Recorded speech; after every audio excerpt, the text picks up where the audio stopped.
আসসালামু আলাইকুম বন্ধুরা, পাকিস্তানকে বাংলাদেশ সিরিজ হারানোর পরে এবার ভয় ঢুকে গেছে ভারতীয় ক্রিকেট দলে। তাই তো এবার বাংলাদেশের বিপক্ষে শক্তিশালী 16 সদস্যের স্কোয়াড ঘোষণা করল ভারতের ক্রিকেট বোর্ড বিসিসিআই। এই দলে আছেন রোহিত শর্মা, বিরাট কোহলি, জাসপ্রীত বুমরাহ, রবিচন্দ্র অশ্বিন, জাদেজার মতো অভিজ্ঞ ক্রিকেটার। পাশাপাশি দলে ফিরেছেন ঋষভ পান্ট ও কেএল রাহুলের মতো ভয়ঙ্কর ব্যাটসম্যান। তাই তো বাংলাদেশি বোলারদের এবার ঘুম হারাম করে দিতে চায় এই ব্যাটসম্যানরা। পাশাপাশি ভারতের পেস ইউনিটের নেতৃত্ব দিবেন জাসপ্রীত বুমরাহ, মোহাম্মদ সিরাজের মতো তারকা ক্রিকেটার। অন্যদিকে বাংলাদেশের বোলারদের মাথা ব্যথার কারণ হতে পারে বিরাট কোহলি ও রোহিত শর্মার মতো ভয়ঙ্কর ব্যাটসম্যান। তবে বাংলাদেশ পেস ইউনিট এখন বিশ্বের অন্যতম সেরা পেস ইউনিটে পরিণত হয়েছে। তাই তো ভারতের ব্যাটারদের মোকাবেলা করতে প্রস্তুত বাংলাদেশের বোলাররা। বাংলাদেশের বিপক্ষে প্রথম টেস্টটি শুরু হবে 19 সেপ্টেম্বর থেকে 23 সেপ্টেম্বর পর্যন্ত।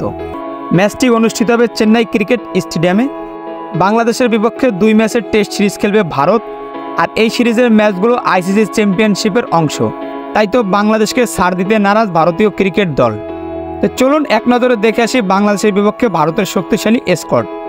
রোহিত শর্মা অধিনায়ক, জয়সী জয়সওয়াল, শুভমান গিল, বিরাট কোহলি, লোকেশ রাহুল, সরফরাজ খান, ঋষভ পান্ট, ধ্রুব জুরেল, রবিচন্দ্র অশ্বিন, রবিচন্দ্র জাদেজা, অক্ষর প্যাটেল, কুলদীপ যাদব, মোহাম্মদ সিরাজ, আকাশদীপ, জাসপ্রীত বুমরাহ, ইয়াশ দয়াল।